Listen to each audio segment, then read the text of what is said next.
Hey, it's Sharon, and let me tell ya, I'm not exactly high maintenance. Is it a crime to want a life that's poppin'? Friends, plans, some pep in my step, a little freedom to breathe. That doesn't mean I'm shortchanging Daniel's heart. If anything, I'm bringing more to the table. 'Cause I'm not some clingy chick glued to the couch every night. I'm out there, living large, with a social calendar packed tighter than a rush hour subway.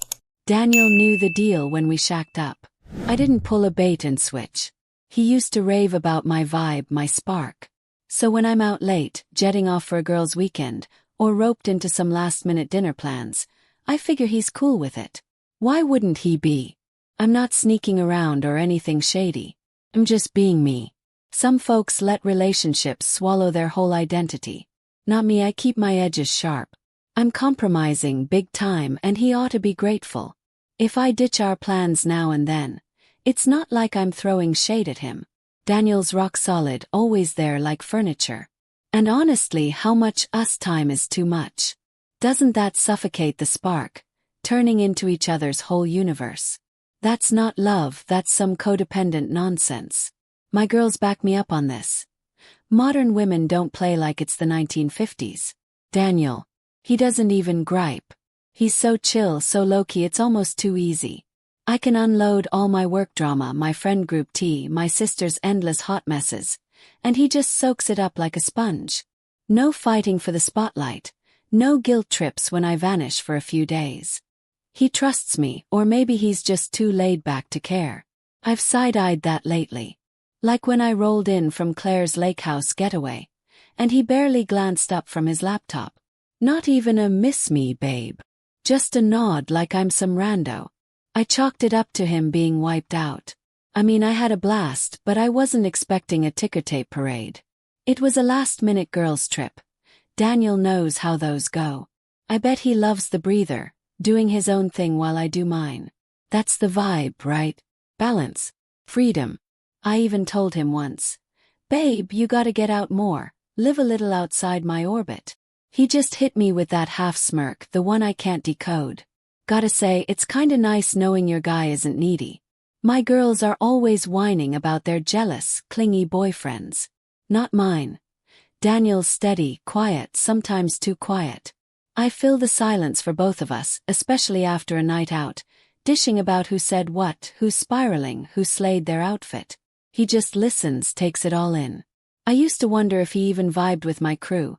They're loud, extra a lot. But he's never shaded them, not once. That's gotta mean he's cool with it, or maybe he just gave up caring. He hasn't pitched a couples trip in ages. He used to toss out ideas.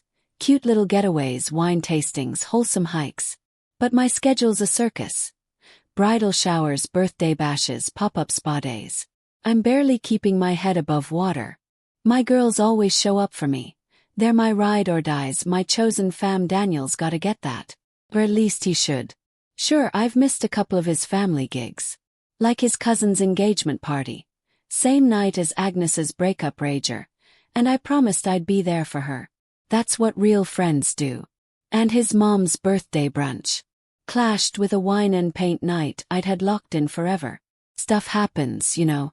Daniel didn't even blink. Just said, "No biggie." See, that's how you do partnership. I'm pretty sure we're killing it. No fights, no drama. I give him space, he lets me fly. What more could you want? I'm not some high-drama girlfriend, snooping his phone or demanding constant date nights. Sure, it's been a minute since we had one, but is that really a deal breaker? Love doesn't need to be some Insta-worthy performance. I'd rather keep it chill than chase some fairy tale nonsense. Lately though, I've caught him acting a little shady, checking his phone more, rocking this sly smirk like he's got a secret. Bet he's cooking up something big like a surprise trip or maybe even a proposal. I mean, I'm a catch, right? I give him freedom, trust, let him do his thing. That's the dream, isn't it? Guys always say that's what they want. Hey, this is Daniel. Sharon used to call me her rock. Lately, I feel more like her doormat. It wasn't some big blowout, no single betrayal. Just a slow leak. Her focus trickling out to everyone but me. I didn't mean to keep score, but it piled up. Ditched dinners, ghosted texts. Weekend she forgot we planned. Most folks hunt for red flags. I noticed when nothing felt right anymore. She wasn't cruel, just distracted, always somewhere else, her phone glued to her hand. Our plans. Always on hold, waiting for her group chat to sign off. I stopped suggesting stuff after she forgot our plans for the third time. That's when I switched to watching, not chasing. She called it balance, bragged we were both low maintenance. Said she loved how I didn't hound her or make demands. She thought my silence was me being cool with it. She read my patience as apathy, and I let her. I wanted to see how far she'd drift. Didn't take long to find out. It hit me after her lake house trip. One she didn't even mention till she was tossing clothes in a bag. You're cool with it, right? Just a quick girl's thing. I told her to have fun. She grinned like I was boyfriend of the year. I wasn't trying to be. I just wanted to see if she'd even check if we had plans. She didn't. When she got back, it was like I wasn't even there. Launched into stories about Agnes's drama, Emma's outfit, some dude at the bar, glass of wine in hand, laughing like I was just her audience, not her partner. 3 days gone, not a single text, and she didn't even ask what I did that weekend. I was fading into her background, reliable, predictable, invisible. I had a ring stashed in my sock drawer, had it for months. We'd been together 3 years, living together for 2. I thought she'd settle down, that we'd find a rhythm. Nope. Her life kept spinning like a tornado, and I was just supposed to stand there and applaud. The final straw was my cousin's engagement party. She swore she'd be there, even picked out a dress. Then, 2 hours before, she texts me, "Agnes is a mess again, gotta be there for her. I'll make it up to you, promise." I read it, set the phone down. That was it. No fight, no chase. Just a quiet click in my head, like a lock turning. I stopped waiting for her to make time, stopped bending my life around her chaos. She kept coming and going, telling her stories, acting like everything was peachy. I nodded, let her think it was fine. She noticed I was off, said I seemed distant. I told her I was just tired. She didn't dig deeper. Figured it'd blow over like always. Then came our weekend trip, planned months ahead. Just us, a cabin, a fireplace, no distractions. 2 days before, she bailed. Girls' healing retreat, can't miss it. You get it, right? You're so chill. I said it was fine, told her to go. She posted pics, tagged me out of habit. The wine I bought sat unopened. I opened the drawer, looked at the ring, and laughed. Not bitter, just at the absurdity. I almost proposed to someone who was already halfway out the door. That day, I started packing in my mind. She didn't notice. For a week, we passed like strangers in the same space. She talked, I nodded. She thought I was just busy with work. She had no clue she was already living in the ruins of us. The last night, I watched her laugh at her phone. Probably Agnes again. Her world was in that screen, in her friend group. I was just background noise. That's when I decided. No fanfare, no big speech, just a suitcase and silence. Daniel's been acting weird, quieter than usual, like he's checked out but not mad. I asked if work was stressing him, and he just nodded, everything's fine. Typical Daniel, bottling it up, never wanting to burden me. That's what I love about us. No constant check-ins to feel connected. But lately, it's like he's turned the volume way down. I come home from a night out, and he barely looks up, doesn't ask about the girls, doesn't joke. Just a flat hey, and back to his laptop. Probably just tired. He's always been a bit of a lone wolf. No need to make it a soap opera. I vented to my girls, and they noticed it too. Is he okay? Is he pulling back? I told them it's just a phase. Couples have their lulls. Especially when one's a social butterfly and the other's a homebody. No biggie. He knew I was a whirlwind when we got together. Never pretended to be a Netflix and chill girlfriend. I've even toned it down since moving in. My calendar used to be non-stop. Now I'm lucky to get 3 nights out a week. Still, I can't help noticing I'm the one booking trips, showing up for birthdays, girls' dinners, while he just stays home. I told him, "Babe, you gotta hang with your own crew more."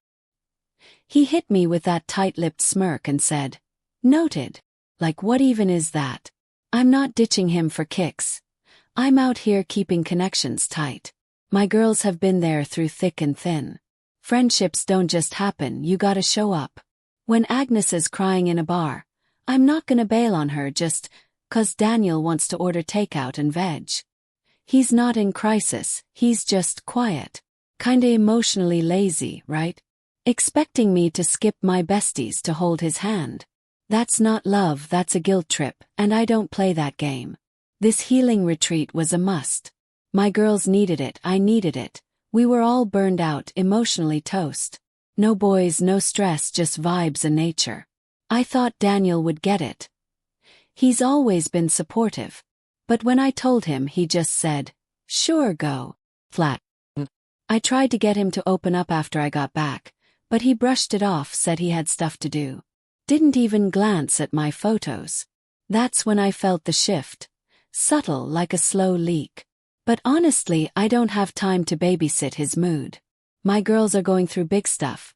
One's moving, another's probably getting engaged, and we've got our big college tradition party coming up. So yeah, I bailed on his wine night. He didn't even call me out, just nodded. I offered to reschedule and he was like, "Don't sweat it. That's a trap, right? I'm not about emotional games. If he's mad, he needs to say it, not make me play detective. I've done plenty for this relationship. Give him space, let him be his quiet self, don't push." I could have gone for some loud, dramatic dude. I didn't. I picked the steady, supportive guy, and I've held up my end. Never cheated, never lied, just been busy. There's a difference. I told him the other night. I know I've been all over the place, but it's just a crazy season. He nodded, same old unreadable nod. I don't know what's in his head anymore. Still, I swear he's plotting something. I catch him looking at me, holding something back. Not anger, not frustration, something else. Nerves maybe. Like he's gearing up for a big move. A proposal, probably. Keep waiting for it. Every time he walks in with that sneaky smirk, I'm like, is this it? He's not the type to walk away. No way. She came home like always. Loud, oblivious, keys tossed, phone in hand, mid-laugh from some text. Didn't even see me at first. Why would she? I wasn't the one she needed to impress. But this time, I didn't stay invisible. I stood up, took up space, just enough to mess with her rhythm. She paused, not out of respect, just shock. She wasn't used to me stealing the spotlight. I'd let her treat our place like a pit stop for months. My bad. That was done. She saw the weight in my eyes, and her vibe faltered. I didn't say much. I didn't need to. She sat down, still acting like this was some little mix-up we'd hug out with empty promises. She thought I was mad about one night. She didn't get it. I let the silence sit, then laid it out. No drama, no bitterness, just facts. The trip she flaked on, the plans she ghosted, the family events she ditched for her crew's emergencies. The way she turned our home into her waiting room while she chased her chaos. I kept it straight, no fluff. The truth didn't need it. She tried to spin it, said she was just being herself, that I knew what I signed up for. Thought her packed schedule was her personality. Thought my patience was a green light. She never got what being present meant because she was never around to try. I let her talk, then pulled the ring from the drawer. Held it up, not as a promise, but as proof of what she torched without noticing. Her face changed, no words, no act, just the late hit of reality. She started scrambling, throwing out fixes, saying she didn't mean to make me feel like a backup. She said she was overwhelmed, like that excused months of neglect. I didn't care about her intentions. I cared about her actions. Treating me like a prop, always there, never first. I stopped being her partner months ago. She just didn't see it. That's the difference. I notice when someone's fading. She never looked long enough to care. So I gave her what she wasn't ready for. Told her to pack her stuff. That hit like a freight train. She looked at me like I was speaking in tongues. All you can't mean that. Like she owned the place, like she had me on a leash. I didn't yell, didn't sling insults. Just told her she didn't live here anymore. This wasn't about payback. It was about my self-respect. She tried to stall, said she needed time, nowhere to go, that this was sudden. As if her slow-motion neglect wasn't. As if her constant exits didn't prep her for this permanent one.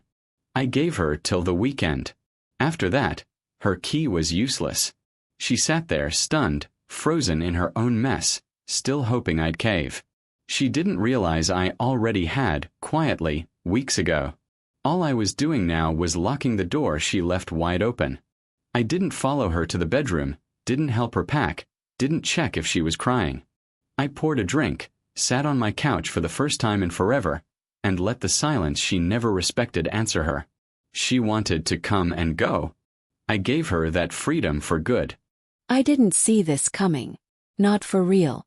I thought Daniel just needed a breather, a couple nights to chill out. That's how it goes with quiet guys, they shut down, reset, come back. I figured we'd have a few low-key days, then he'd snap out of it. But he didn't budge. When he told me to pack and be out by the weekend, I thought he was bluffing. I even laughed, not to be a jerk, just 'cause it felt absurd. We've lived together almost 2 years. This was our home, our routines, our memories. You don't just toss that over a few missed plans. I wouldn't. I kept my cool that first night, gave him space, crashed in the guest room, scrolled my phone, tried not to overthink it. Told myself he was being extra, maybe stressed from work or in his feelings. He'd come around. I've seen guys do this, clam up, 'cause they don't know how to say what they need. I thought I could fix it. Next morning he didn't even look at me when I walked by. That stung more than anything. No shade, no anger, just nothing. I tried to talk, and he nodded without looking up. That's when I knew he meant it, and I wasn't ready for that kind of real.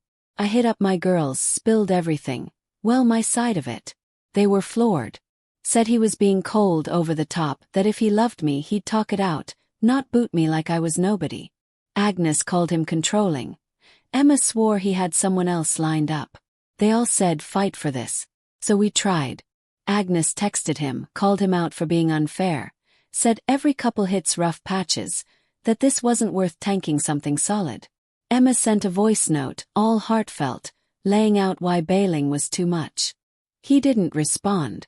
I posted a throwback pic of us, nothing heavy, just a vibe from happier days. He didn't like it, didn't even view it. That silence cut deeper than any fight. I tried texting him, something light then real. Said I got why he felt sidelined, that I'd step up, that I didn't see how bad it was. I didn't grovel, I'm not that girl, but I showed I'd try. He left me on read. That's when it sank in, not in some dramatic sobfest way. I didn't melt down or drown in ice cream. I just sat in a half-packed apartment, stunned, realizing I was the only one fighting. I wasn't being punished, I was being erased. He didn't even ask for the key back face to face. Had a new lock put in Monday morning. That was the real end. And I still don't think I did anything that bad. Sure, I could have been around more, got caught up in my crew, my routines, showing up for people who needed me. But that's not a crime, that's just life. He knew I was a people person, that I juggle a million things, that I never wanted to be some guy's entire world. Is that so awful? Maybe I didn't balance it right, but he never said it was that bad. No heads up, no fight for us. Just cut me loose, cold and quiet, like it never mattered. I don't hate him. I think about him more than I want to, but he blew this out of proportion.